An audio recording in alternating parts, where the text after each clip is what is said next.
Shalom para sahabat Narwastu, salam sehat. Ini adalah podcast ke-175 majalah Narwastu.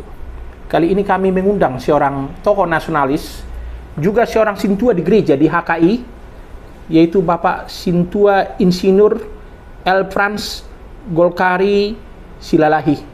Beliau ini sehari-harinya sebagai pebisnis dan konsultan lingkungan hidup.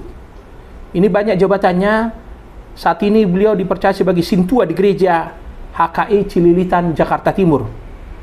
Juga wakil koordinator bidang agama Kristen dan Katolik di tim pemenangan Ridwan Kamil Susono di Pilkada DKI Jakarta.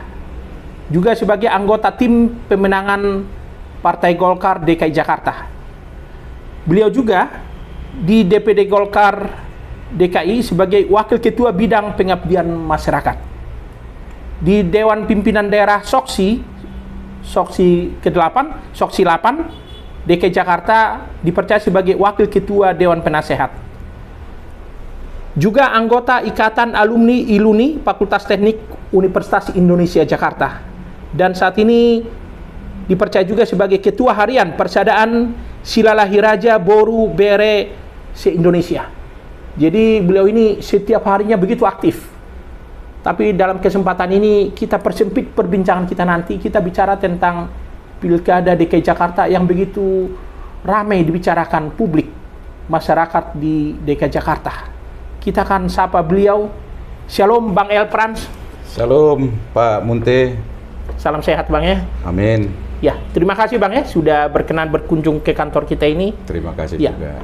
Sesuai dengan topik yang saya sampaikan Bang, Abang masuk dalam tim pemenangan di Ridwan Kamil Susono di Pilkada DKI Jakarta. Boleh tahu Bang, apa yang Abang lihat sebenarnya dalam Pilkada DKI Jakarta yang tidak kalah menarik dari Pilkada DKI Jakarta 2017 yang lalu? Silakan. Ya, yang pertama sekali saya mau sampaikan bahwa pilkada kali ini agak sedikit berbeda dengan pilkada di 2017. Kalau di 2017 kita lihat sangat tajam sekali, karena di situ ada kita masyarakat umum memaknai ada politik identitas. Saat ini hal seperti itu tidak terlalu kelihatan.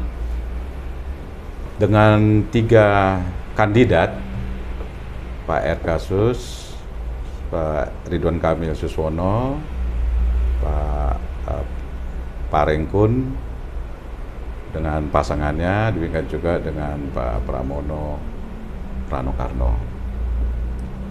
Ini kalau dikatakan sebenarnya lebih ke arah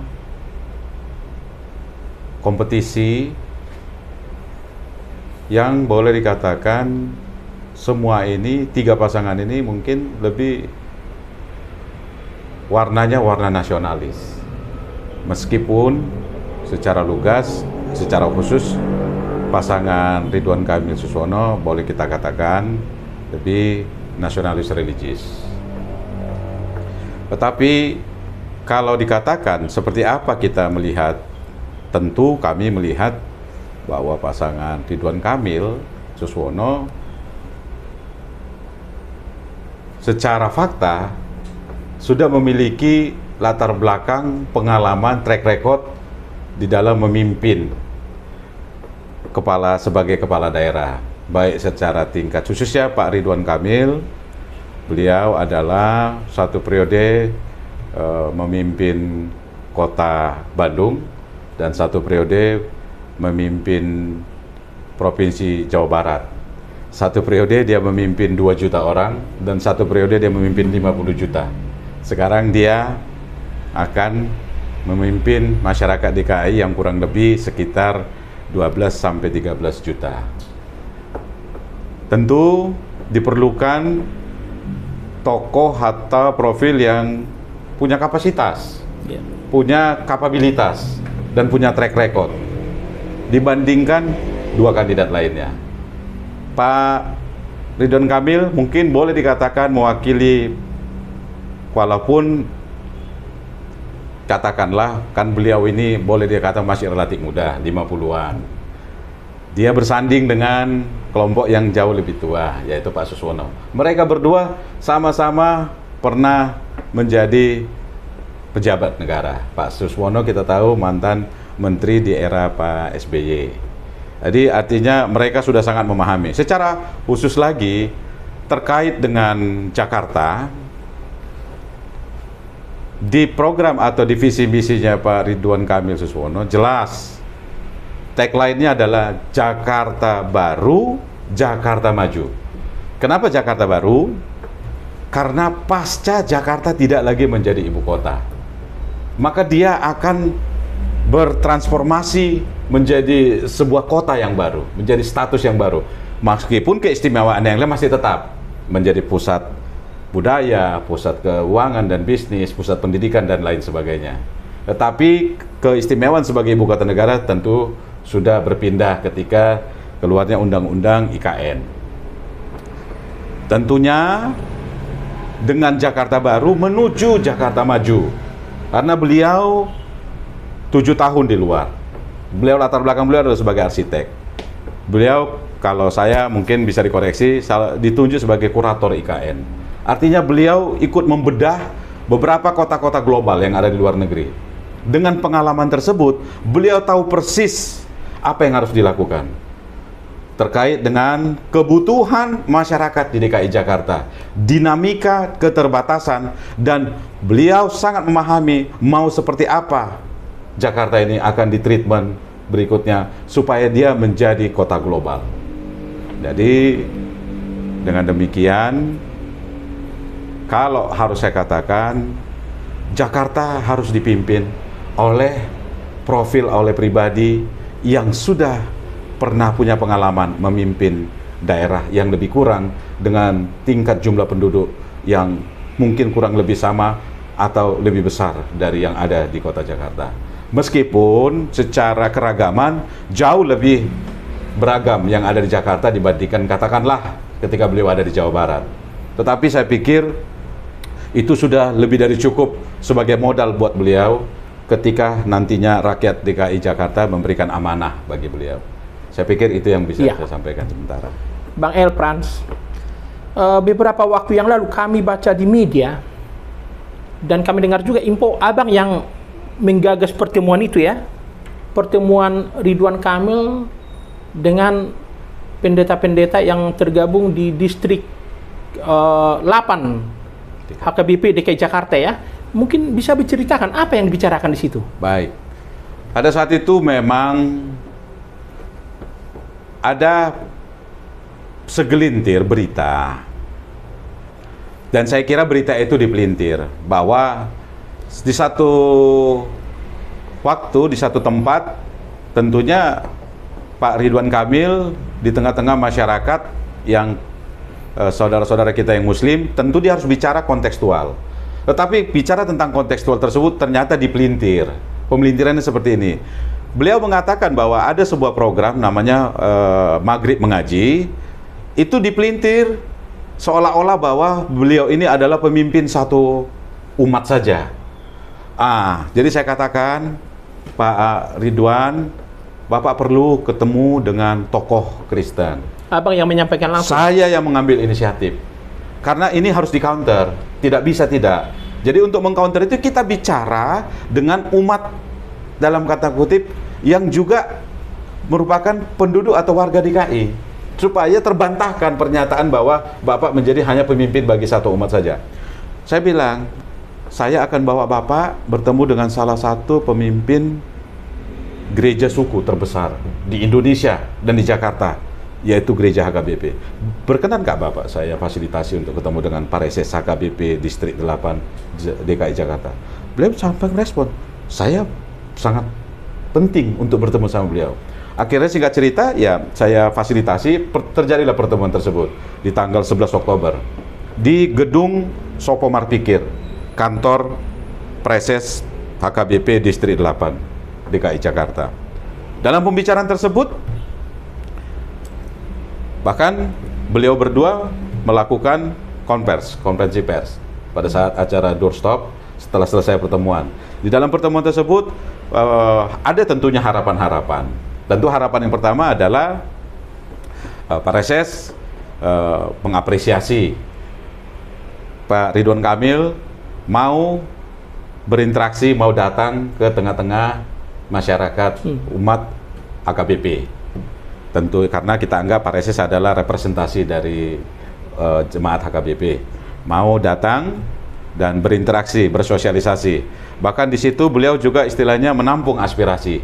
Yang disampaikan adalah yang saya catat dan hal yang sama juga disampaikan pada saat pertemuan dengan para pendeta atau gereja-gereja yang bernaung di bawah Persekutuan Gereja-Gereja Indonesia Wilayah DKI Jakarta, PGIW Jakarta.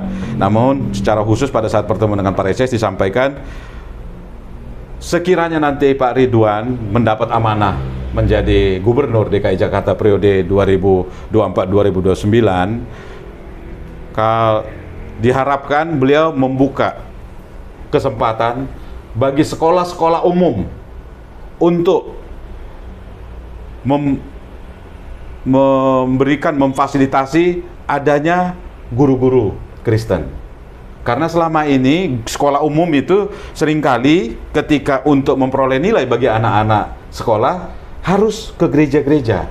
Sementara itu sebisa mungkin itu kalau bisa guru-guru yang latar belakang pendidikan agama Kristen hendaknya diberikan kesempatan memperoleh kesempatan tersebut untuk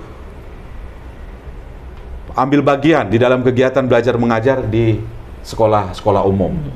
Pada saat itu Pak Ridwan bertanya, katakan kita bicara tentang supply and demand. Demand-nya sudah pasti ada. Sekolah-sekolah umum rata-rata kan tidak ada. Supply-nya bagaimana? Pak Reses menjawab, sumber daya manusianya ada, Pak Ridwan. Ada. Oh, jadi berarti dalam tanda kutip selama ini ada yang salah dalam tanda kutip. Ada yang perlu dikoreksi mungkin di sistem itu.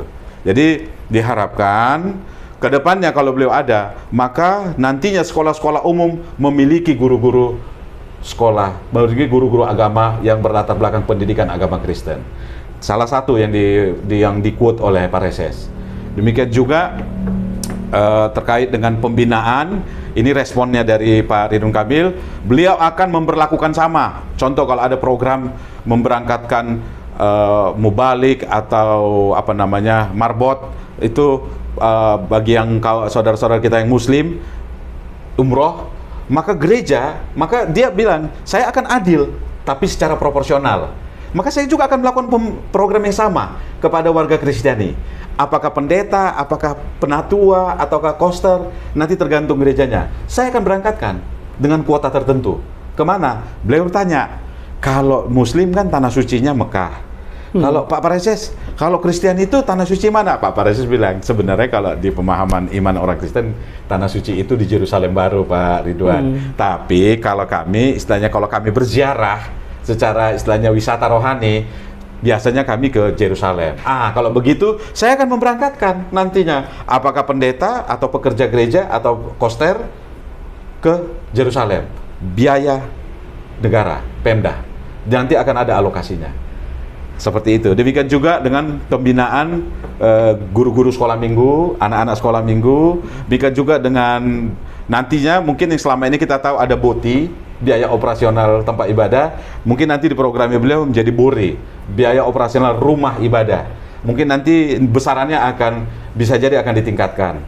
Demikian juga dengan renovasi bangunan-bangunan gereja yang bernuansa cagar wisata, yang memang ada menjadi situs-situs tempat menjadi tempat wisata nantinya secara khusus bagi umat Kristen maupun bagi masyarakat umum yang ada di DKI Jakarta. Iya, Bang El Peransi, itu kan pertemuan dengan HKBP Distrik 8 DKI Jakarta.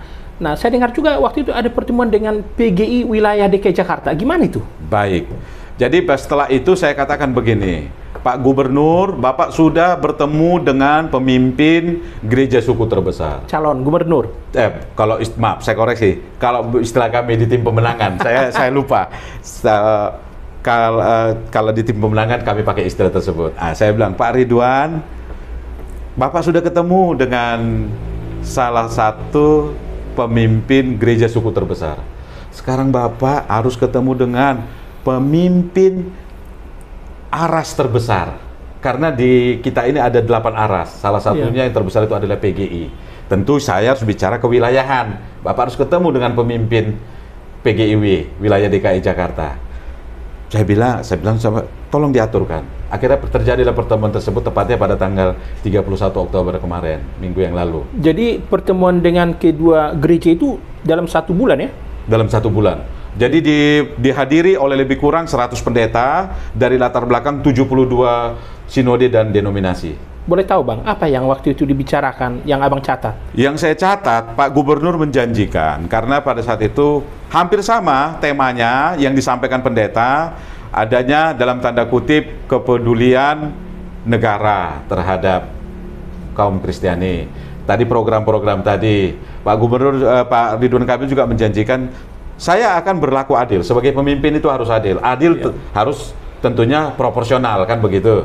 Jadi apa yang program nanti di satu apa saya akan coba, tentu harus sesuaikan kebutuhannya, nggak harus harus ada yang seperti ini, nggak disesuaikan dengan kebutuhannya, karena kan tipikal dari latar belakang kepercayaan itu kan dalam tanda kutip ada keistimewaan tertentu, tentunya ada juga hal yang membedakan. Tapi dia bilang saya akan menjadi bapak semua warga, menjadi pengayom semua umat kepercayaan. Jadi artinya itu yang ditegaskan beliau. Yang berikutnya, beliau juga akan nantinya membuat program seperti katakanlah di Indonesia Timur ada satu program yang diakomodir oleh pemerintah setempat, yaitu program bermazmur. Nanti akan diadakan. Jadi kalau sekarang kan Pesparawi kan sudah nanti program bermazmur. Kalau di Muslim ada yang namanya tilawatil Quran, membaca itu. Ini mungkin membaca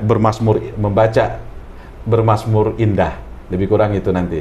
Teknisnya nanti bagaimana mungkin dikembalikan nanti siapa nanti hostnya, organizingnya mungkin dikembalikan ke 8 aras tadi. Jadi nanti itu teknis bagaimana. Tapi prinsipnya Pemprov DKI bersedia untuk mensupport program tersebut, menjadi bagian yang tak terpisahkan dari program-program yang dilaksanakan di tengah-tengah masyarakat DKI Jakarta.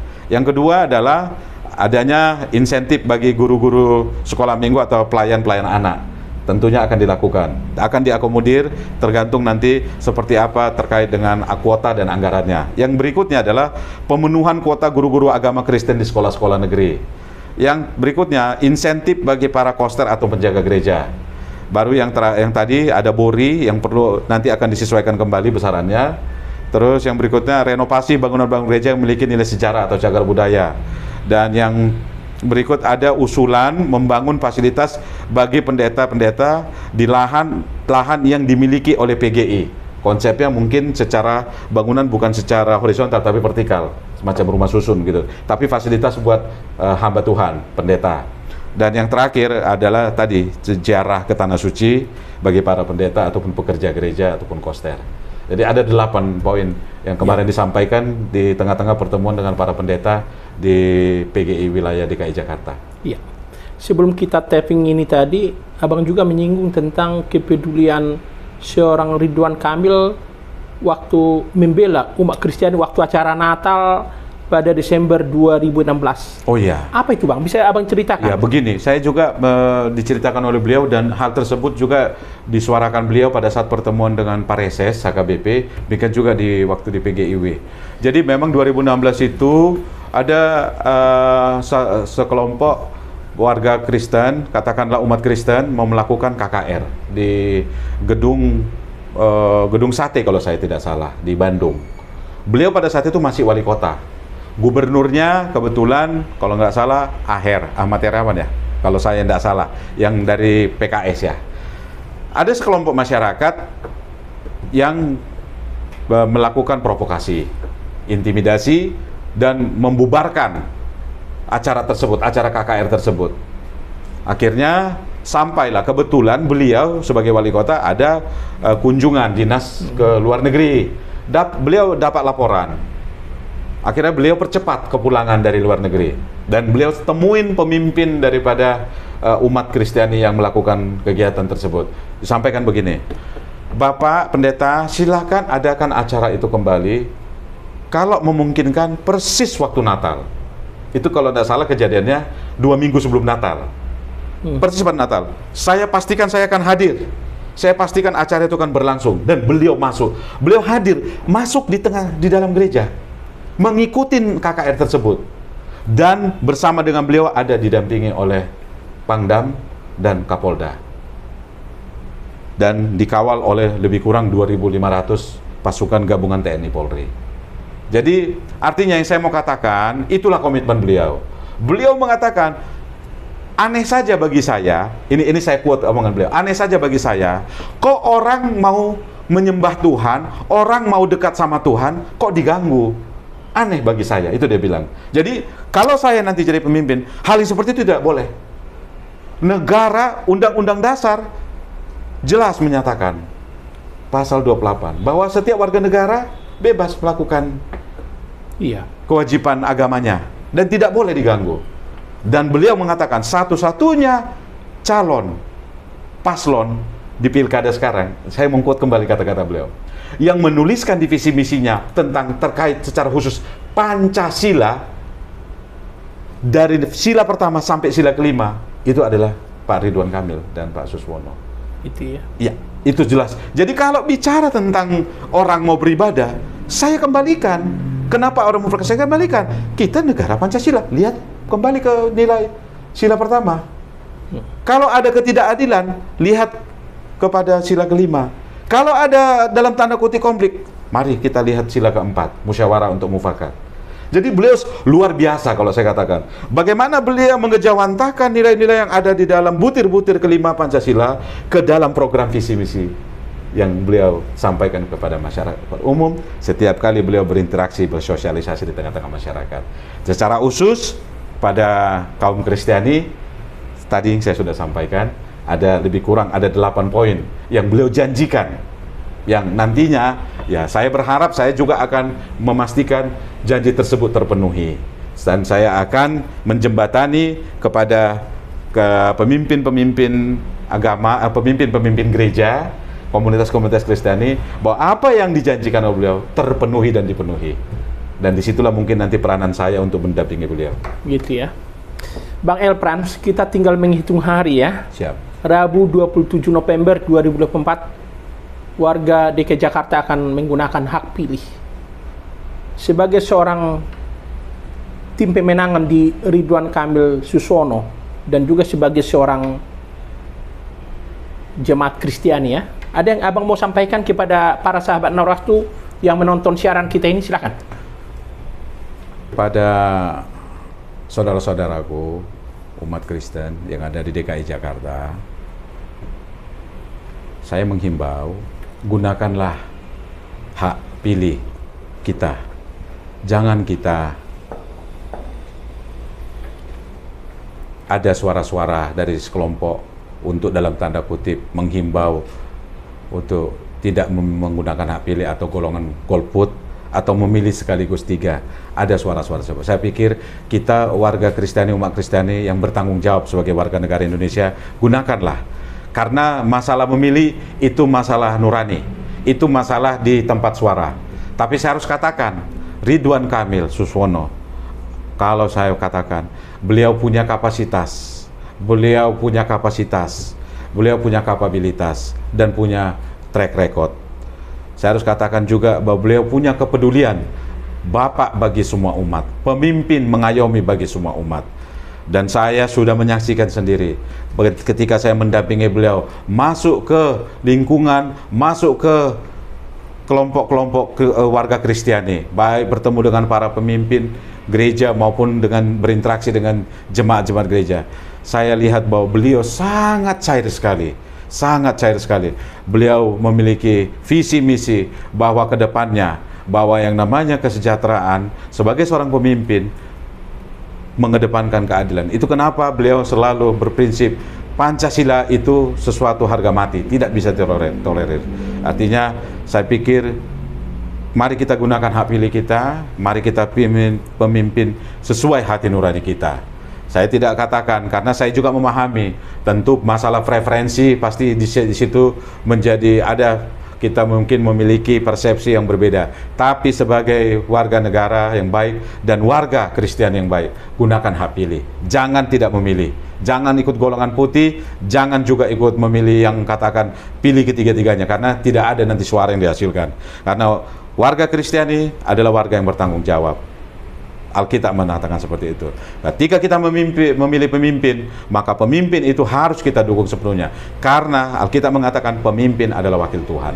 Dan kita harus menghormati siapapun pemimpin yang nanti akan memperoleh amanah dari warga DKI Jakarta, secara khusus gubernur untuk periode 2024-2029. Terima kasih. Ya. Bang El Prans, terima kasih atas perbincangan kita sore hari ini. Siap. Para sahabat Narwastu, perbincangan yang cukup menarik dengan seorang tokoh nasionalis dan religius. Beliau ini sudah saya kenal lama, jadi sangat tepat beliau berbicara tentang bagaimana memberikan pencerahan politik ke publik. Kiranya perbincangan ini ada manfaatnya bagi Bapak Ibu para sahabat Narwastu. Akhirnya kami undur diri. Shalom, salam sehat, salam kasih Narwastu, salam Pancasila, dan Tuhan memberkati Indonesia.